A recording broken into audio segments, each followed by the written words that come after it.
North East Lincolnshire wants to be a testbed for the recommendations of the Portas Review. We have a strong tradition of resilience, innovation and community spirit in this locality, and we want to use this opportunity to focus on 3 high streets to test different ideas. The first of these locations, Freeman Street, has seen a steady decline in trade since the collapse of the deep-sea fishing industry. Today, Freeman Street and its surrounding East Marsh are considered to be among the most deprived neighbourhoods in the country.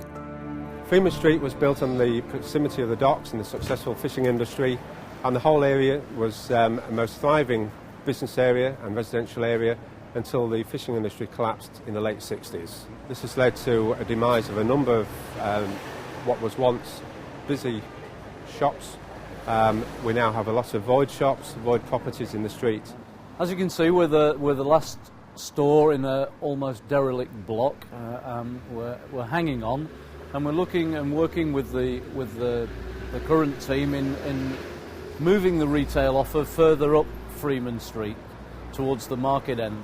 So the key is for us to gain an engagement of every member of the business society down Freeman Street to really maximise on the offer that we can bring to the community. In the centre of Freeman Street we've got the covered market, which is an acre in size. It is a fantastic asset. We've been working on it for the last 3 years, and we want to build on the development of the market as the centrepiece of the street, which we think can be very useful. It's a community hub already, and we want to expand that. There are some good news stories though. We have a very busy migrant population who are busy opening shops. We also have some long-established traders in the street who are very successful. And we just need to build on that impetus and take the whole thing forward. And we think the setting up of a town team specific for Freeman Street would help this along. Freeman Street would use its share of the Portas Pilot funding to create a team structure and to attract partners and consult them on their ideas for implementing the recommendations of the Portas Review. Since the early 1800s, Cleethorpes has been a holiday and health resort favoured by people in Yorkshire and Lincolnshire. The local economy still relies heavily upon the visitor season to attract new customers and encourage local people to shop in the resort's speciality and niche shops. Cleethorpes is actually the best seaside resort in Great Britain. It was voted that in 2011. When you actually arrive at Cleethorpes by train, we are the only East Coast town resort that is, you could step off the train and in 5 yards from the train you're actually on the beach. In Cleethorpes we have what we call the Golden Loop. Now this is an area which aims to link the tourist fringe of the beach and promenade through to the sort of heart of Cleethorpes, through the marketplace into the sort of traditional high street of St Peter's Avenue, and link it back via the town hall, the cultural element, through to the undiscovered gem of Seaview Street, which then links back to the area behind me, which is Alexander Road with its rich architectural heritage. We're already a bit ahead of the game here at Cleethorpes because we have had a town team formed for several years. We have worked with the council to develop a strategic development framework with all the plans on how we would like to see Cleethorpes grow, but funding has got very scarce just recently, and a boost in funding at this point in time would really help us to move forward. The town team would use the money to invest in a marketing campaign that would rebrand Cleethorpes to a new audience, using new technologies to communicate with consumers. The aim would be to plug into the vintage retro vibe that is popular with consumers today, to attract them to the resort, to benefit from its high quality customer experience and environment.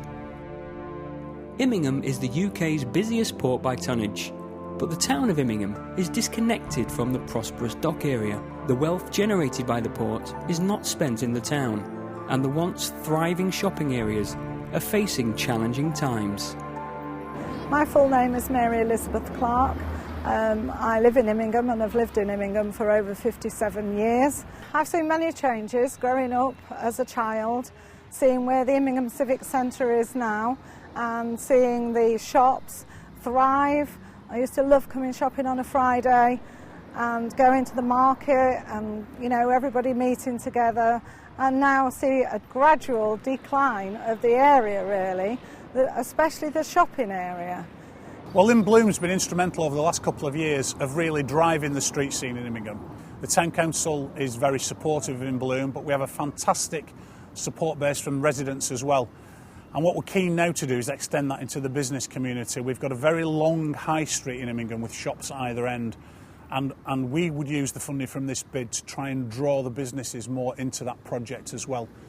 In the past we've had E-Factor come into the town, and that's given local people an opportunity to be able to showcase their talents, develop the crafts and be able to start themselves off in business really. Aspirations within the town I think are affected by the retail that's available within the town. You can't go out and get that retail therapy, but we've got a lot of talent out there in the community, and I think it would be useful for them to be able to come and access market stalls, identify that there's a need for their product, and then they would be encouraged into setting up a business. If we can get everybody working together, then we know that will drive customers into the town. We really just need that extra push to make the high street look special, and that will be the key factor that brings people into Immingham. We need the money in this area to bring investment into the town so we can bring community cohesion with the investments of new businesses, entrepreneurs, raising aspirations of the people that live here. Funding from the Portas pilot would help Immingham to further develop the work already achieved by the town team and support some of the activities outlined in the Portas review.